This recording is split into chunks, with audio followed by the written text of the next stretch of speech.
Yang kedua, lu bilang, Andi, Iran harus dibumi hanguskan. Nggak boleh, itu salah besar. Khamenei mati juga nggak boleh, itu salah besar. Kenapa?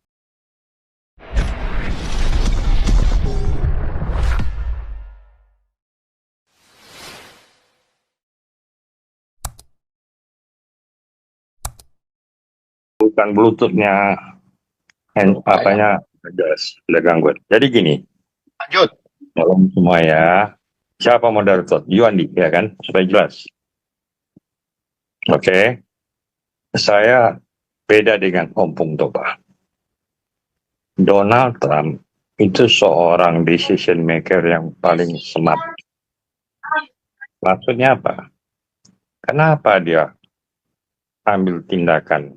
Ayo gencatan senjata supaya Benyamin Netanyahu itu sela istirahat sebentar sambil mengevaluasi efektifkah, produktifkah IDF-nya bekerja.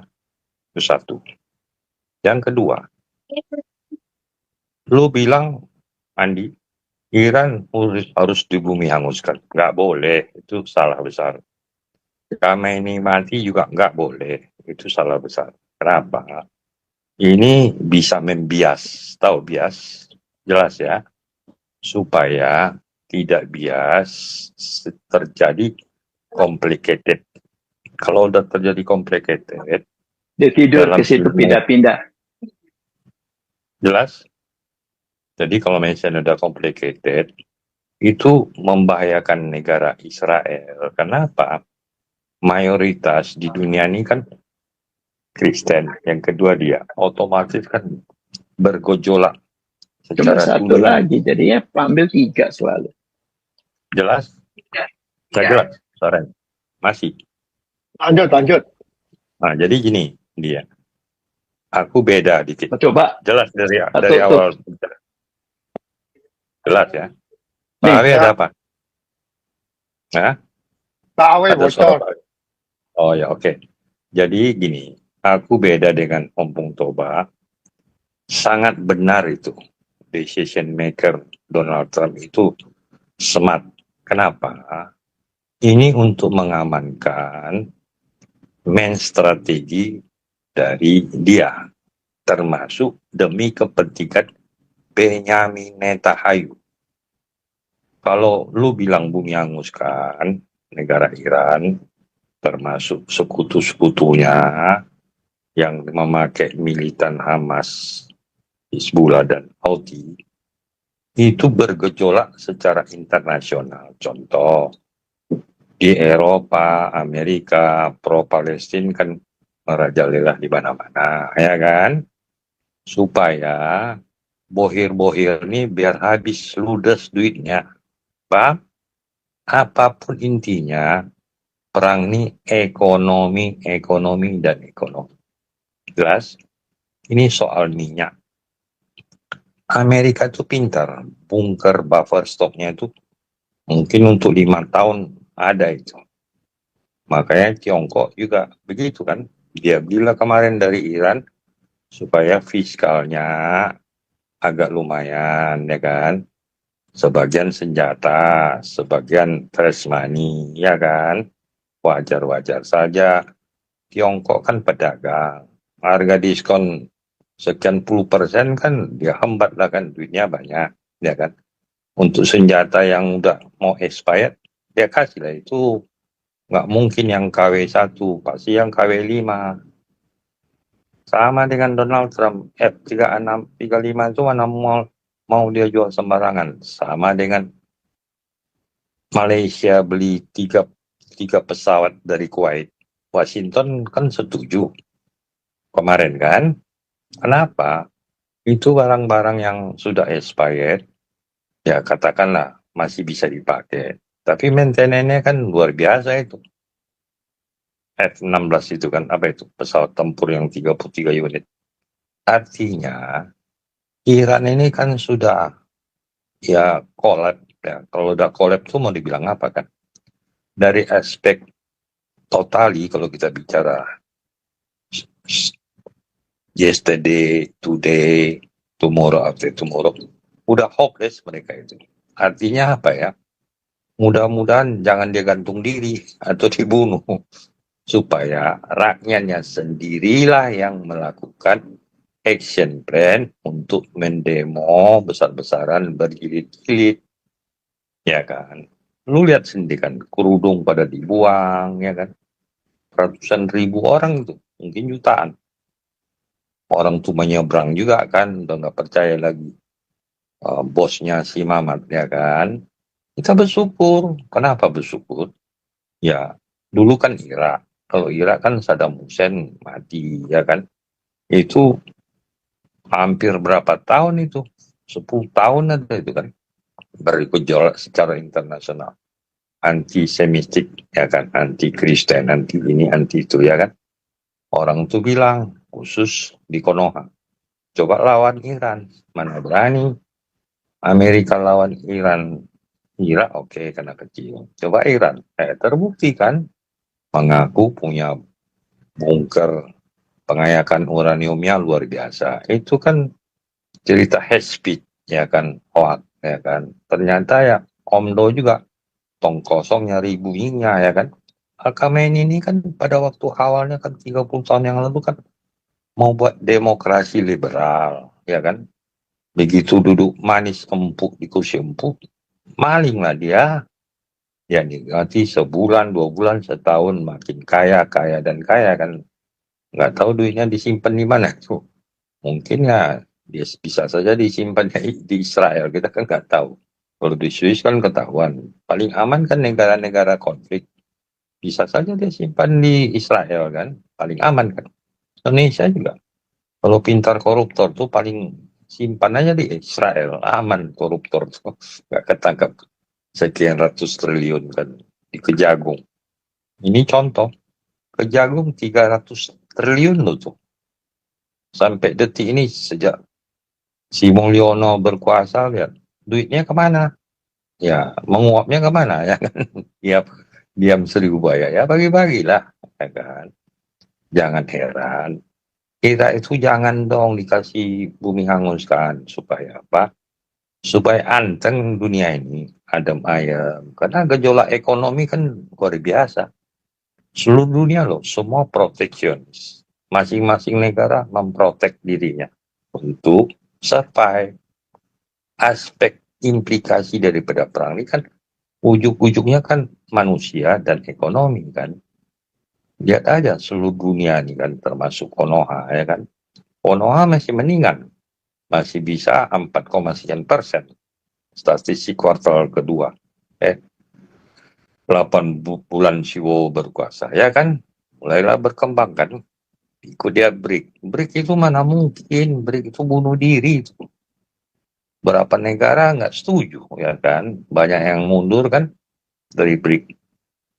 India sebentar lagi mundur itu, kenapa? Dibisik Donald Trump, lu ngapain ikut-ikut India, ntar gua agak bantu dihajar Pakistan. Ya sementara itu aja, kita lanjutkan diskusi. Kritik aku sebagai Ferdinand supaya kita menarik, supaya kita agak panas dikit. Oke, lanjut.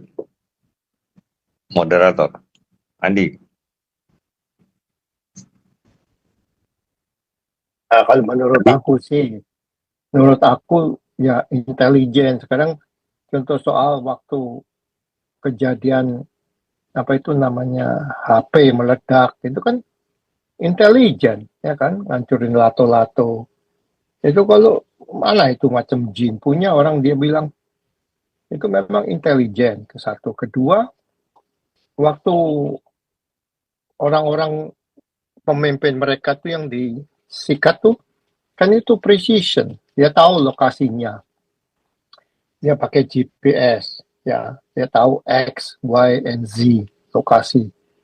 Jadi nggak macam bomnya Iran jatuh ke populasi banyak rakyat, kena rakyat biasa kan itu ngawur. Jadi kalau Israel pakai apa namanya, pakai goib itu mah nggak masuk akal, itu alasan mereka. Ya, Israel memang pakai intelijen di mana-mana menyusup. ya kan? Salah satu ya cewek reporter itu bisa menyusup sampai bisa wawancara si Ali Khomeini. Berarti dia udah menyusup ke dalam ya sistem pemerintahan, itu kan sesuatu yang hebat. Nah ini jangan disalahin pakai jin lah, apalah, black magic lah, apalah. Jadi Andi, gua tambah ya. Intelijen tuh, lu tahu kan, lu kan rajin baca kitab. Orang Majus tuh ahli intelijen loh tuh, pakar deh.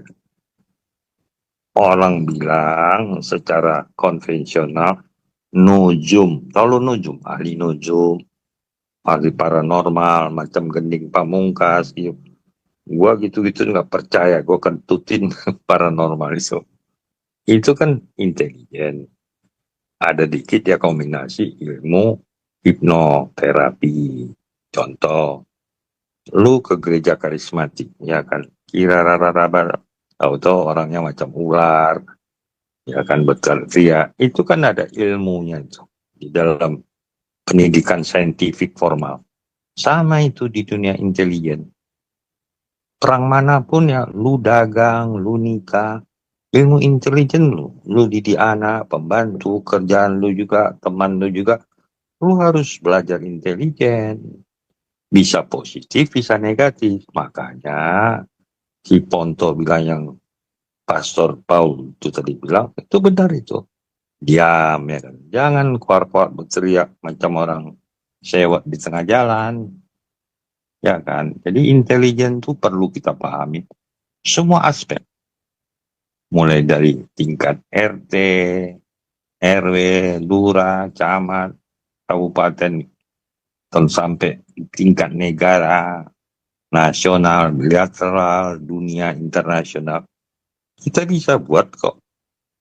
Itu saintifik. Bisa kok kita analisa negara Amerika. Kenapa dia dikatakan superpower? Kenapa Cina? Cina itu berdagang kok dia. Kan lu dengar. Belanda itu bukan menjajah negara kita. Kan ada VOC. Tapi suka dipalak oleh orang Portugal, Portugis, bajak laut. Sekarang dari Kolombia, segala macam. Alva Edison aja dikatakan itu nujum, dibilang dukun. Yang buat listrik. Columbus, dia bilang dunia bulat. Dulu kan dibilangnya kan paranormal, dukun kan. Padahal dia ahli nujum. Percis orang Majus yang ketemu Yesus. Sampai bintang bulan pun bisa jalan, ya kan. Ya kebetulan lagi jalan. Kan. Matahari kan diputarin sama bumi kan. Jadi lihat orang ke atas, oh ya lagi bergerak bulan. Oh ini orang Majus, ya kan. Ya orang kan pada waktu itu kan teknologi kan masih super konvensional, ya kan. Jadi wajar. Sama dengan Iran, Israel, termasuk negara Timur Tengah, ya kan. Timur Tengah itu kan mulai makmur orang kan sejak tahun 70-an itu kan. Karena tentara Amerika diajar, kebetulan ahli perminyakan, ya kan. Belajarlah mereka, dapatlah kan titik ordinat minyak, dia olah, dia kembangkan, makmur lah, muncullah raja-raja minyak. Ya sekarang ngumpul orang tuh di Qatar, ngopi bareng, ya kan. Ya daripada dia di Mesir pusing 7 keliling kan, mendingan dari Venezuela yang produsen minyak terbesar, jalan-jalan ya ngopi di Qatar, ya kan, pada ngumpul semua. Jadi kalau pada ngumpul semua kan yang dibahas apa? Ya dagang kan. Nah, jadi gimana yang mengganggu dagangnya? Kita ganggu aja lah Israel kan, kira-kira itu kan. Jadi Sekarang gua kalau mau tanya nih, Pak Haji, gua mau tanya nih sama lu ya. apa Itu lanjut. di Indonesia itu yang profesor, doktor, kaburator bocor itu kok bisa punya Nah, pemandangan yang mengatakan kalau Iran itu menang, Israel itu sampai bertekuk lutut katanya. Nah itu begini, kalau begini, kamu hidup di Indonesia itu orang-orang berpandangan begitu itu datanya asalnya itu begini, dari mana gitu loh. begini, Pak Andi yang terhormat. Statistik dunia katakan pendidikan di Indonesia nih, terutama kampus-kampus, Itu paling jelek nomor 2 di dunia. Ini ranking di Indonesia paling jelek di dunia. Artinya apa? Mentor, dosen, apa segala macam, lecture-nya itu segala macam kan. Ya, bocor lah kan. Bocor kotor, ya kan. Jadi ya nggak nyambung. Apalagi lu dengar Rocky Gerung kalau ngomong, dia ngaku filsafat. Ya ngomongnya kan ngelantur, ada macam semi schizophrenia. Lu tahu semi schizophrenia? Ya separuh gila. Cuman karena menarik, dia buat sensasi-sensasi, seolah-olah pendengarnya, audiennya merasa hebat. Padahal kan Bener, tong kosong. bener. Kadang-kadang dia ngomong nggak nyambung. Iya, lu tahu sendiri kan. Langsung gesturnya berubah, dia tambah gerak tubuh gesturnya kan. Seperti ya semi schizophrenia. Lu tahu ya semi schizophrenia? Ya setengah gila. Ya kan. Dunia ini kan kalau udah gila, ya sastra lah. Macam Bill Gates, Amazon, apalagi orang-orang kaya hebat. Kalau nggak gila ya nggak kaya. Di Indonesia Prayogo Pangestu, ya kan. Gudang garam, apa namanya, yang orang kaya tuh Wijaya, itu kan, apa namanya itu, Michael, ya kan. Ya harus gila lah. Kalau lu nggak gila ya normal aja ya Sami Mawon. Orang bilang Ya, so-so, kalau orang Inggris bilang so-so. Oke? ya. Nah, ini ada Bu Dora nih. Masuk langsung Bu Dora. Salam, salam.